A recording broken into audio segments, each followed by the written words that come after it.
लेकिन अगर मुझे कोई अच्छा शेयर चुनना है तो कौन से अलग अलग पैरामीटर्स हैं जिनके बेसिस पे मुझे उसे जज करना चाहिए और डिसाइड करना चाहिए कि ये अच्छा है मेरे लिए या बुरा?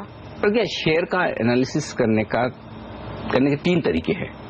एक तो है टेक्निकल एनालिसिस और दूसरा है फंडामेंटल एनालिसिस। ये जनरली इसकी 2 की हम बातें बहुत बार सुनते हैं। और तीसरा एक और है क्वालिटेटिव एनालिसिस। तो ये 3 तरीके हैं जिससे आप किसी शेयर का एनालिसिस कर सकते हैं। तो जब आपने अपनी इन्वेस्टमेंट स्टाइल बना ली, इन्वेस्टमेंट अप्रोच आपने तय कर ली कि किस तरह से करना है, तो अब इन 3 बेसिस पर आपको शेयर का एनालिसिस करना चाहिए। तीनों बेसिस पे या तीनों में से एक किसी बेसिस पे?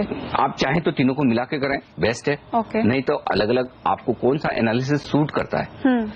एक्चुअली शेयर खरीदना, बेचना, शेयर का एनालिसिस करना, चुनना कोई एक स्टैंडर्ड फॉर्मूला नहीं है। ये फॉर्मूला लगाया, इससे बाहर निकल कर आ गया ये शेयर अच्छा है, ये फॉर्मूला लगाया ये शेयर खराब है। तो ये बड़ा सब्जेक्टिव। आप देखते हैं ना, हर वक्त जब बाजार में ट्रेड होता है, एक कोई आदमी खरीद रहा है और उसी प्राइस पर उतने ही शेयर कोई आदमी बेच रहा है, तभी तो ट्रेड हो रहा है। इसका मतलब क्या है? दोनों की इन्वेस्टमेंट स्टाइल, इन्वेस्टमेंट अप्रोच अलग अलग है, इन्वेस्टमेंट एनालिसिस पर अलग अलग रहा है, इसलिए तो ट्रेड हो रहा है। तो ये कोई एक फिक्स फॉर्मूला नहीं है। अब आपको कौन सा एनालिसिस सूट करता है। फर्स्ट करें, सबसे पहला एनालिसिस है टेक्निकल एनालिसिस। वो मैं बताऊं, आपने देखा होगा ना, हमारे चैनल पर टेक्निकल एक्सपर्ट आते हैं, वो चार्ट देखकर अपनी राय देते हैं। वो क्या है? वो बेसिकली एक फ्यूचर को बताने की या आगे का प्राइस एक्शन बताने की एक कोशिश है। बेसिस क्या है?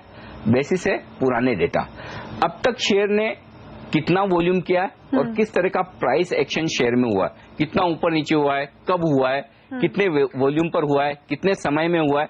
ये चार्ट पर पुराने डेटा को देखकर आगे का फ्यूचर प्रेडिक्ट करने की कोशिश टेक्निकल एक्सपर्ट करते हैं। बहुत लोग बोलते हैं कि ये पोस्टमार्टम है, डायग्नोसिस नहीं है, क्योंकि पुराने डेटा के बेसिस पर आप आगे का फ्यूचर प्रेडिक्ट करने की कोशिश करें। लेकिन ये अपनी एक इन्वेस्टमेंट एनालिसिस की स्टाइल है। लोग ऐसा करते हैं, गलत नहीं। लेकिन हाँ, टेक्निकल एनालिसिस यहाँ पर उस बात से कोई खास फर्क नहीं पड़ता कि शेयर के फंडामेंटल कैसे हैं, कंपनी अच्छी है या बुरी, क्योंकि यहाँ पर सिर्फ और सिर्फ प्राइस और वॉल्यूम एक्शन देखा जाता है। तो ये ज्यादातर उन लोगों के लिए ठीक है जो ट्रेडर हैं, इंट्राडे या फिर पोजिशनल ट्रेड कर रहे हैं या शॉर्ट टर्म के लिए कर रहे हैं। उन इन्वेस्टर के लिए ठीक है जो किसी शेयर में लंबे समय के लिए एंटर करना चाहते हैं। तो वो टेक्निकल एनालिसिस के बेसिस पर, चार्ट्स के बेसिस पर ये पता लगा सकते हैं कि वो कौन से लेवल्स है जहां पर हमें ये शेयर लंबे समय के लिए खरीदना चाहिए।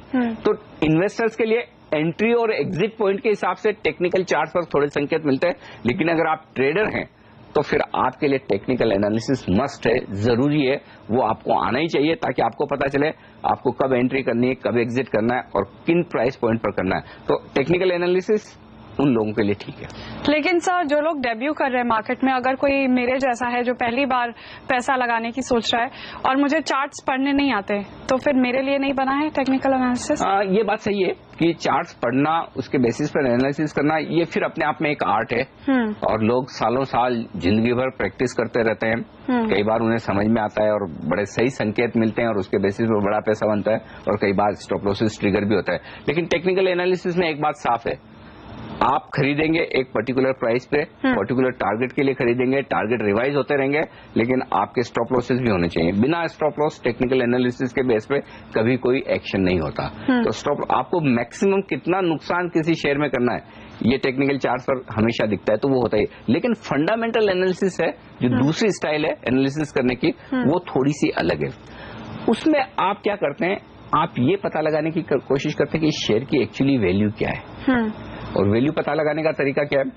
या तो आप ये सोचें कि कंपनी जो आज कारोबार कर रही है, अगले 2, 3, 5, 10 साल में कंपनी का कारोबार कितना होगा। सपोज आज कंपनी की 1000 करोड़ की प्रॉफिट है, राइट। अगले क्वार्टर में 1200 होगी, अगले साल में 2000 करोड़ होगी, या जो भी रेट्स है।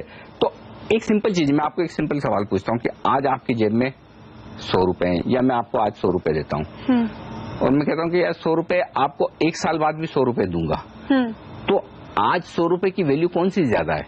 एग्जैक्टली। क्योंकि क्या होता है, अब मैं हर एक सवाल तो नहीं पूछ सकता, इसकी ईपीएस कितनी है, इसकी डिविडेंड हिस्ट्री कितनी है, कंपनी ने कब क्या किया।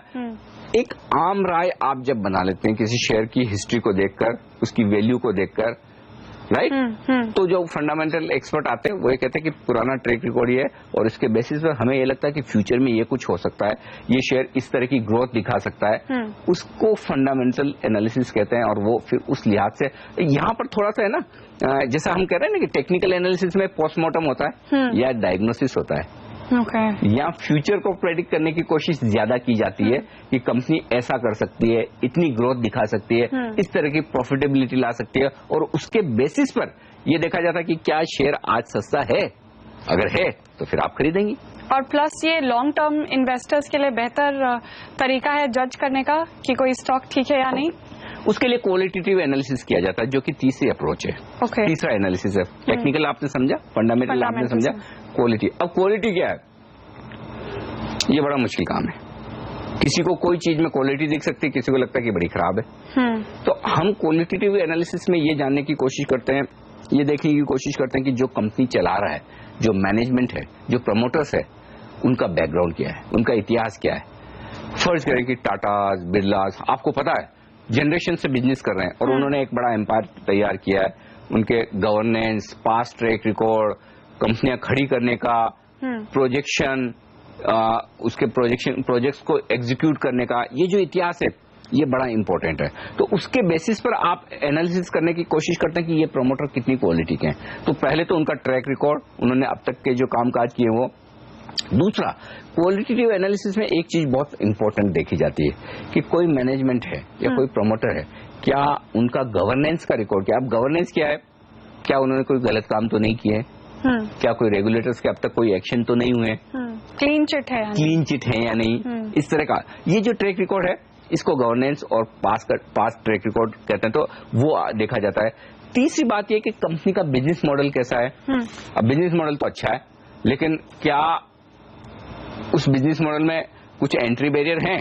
से सपोज आज आप कहें कि मैं एजुकेशन का बिजनेस शुरू करना चाहती हूँ, लेकिन आप कर रही हैं, मैं भी कर सकता हूँ, कोई और भी कर सकता है, तो कंपटीशन बढ़ेगा। जैसे मुझे लगे कि यार प्रज्ञा तो बड़ा प्रॉफिटेबल बिजनेस कर रही है, ये बिजनेस करना तो बड़ा इजी है, कोई भी कर ले, तो वो बिजनेस मॉडल कैसा है, उसमें कंपटीशन कितना आ सकता है, उस बिजनेस मॉडल में अगले 2, 3, 5 साल के लिए रेवेन्यू विजिबिलिटी क्या है, ये कुछ एक क्वालिटेटिव एस्पेक्ट्स हैं जो आपको देखने होते हैं। दूसरा ये कि वो इंडस्ट्री कितना ग्रो कर रही है। अगर इंडस्ट्री में ग्रोथ नहीं है तो आपकी कंपनी कितना ग्रो कर लेगी, इंडस्ट्री की एवरेज से ज्यादा ग्रो भी कर ले, लेकिन ऐसा तो नहीं होगा कि पूरा इंडस्ट्री नहीं चल रहा है, पूरा देश नहीं चल रहा, तो आप ही की कंपनी चलती रहेगी। या तो फिर वैसा यूनिक बिजनेस होना चाहिए, यूनिक बिजनेस है तो बाजार को पसंद आएगा। तो ये एक और चीज है। और दूसरा ये कि कई बार हम कहते हैं ना कि कैसे पता करें कि ये कंपनी क्वालिटी कंपनी है या नहीं।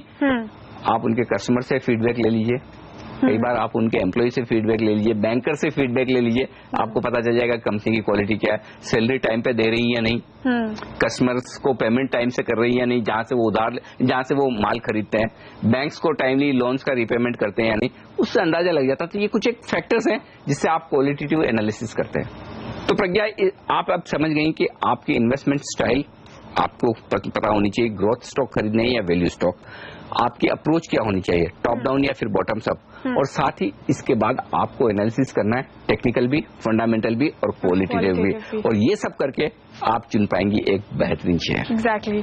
और ये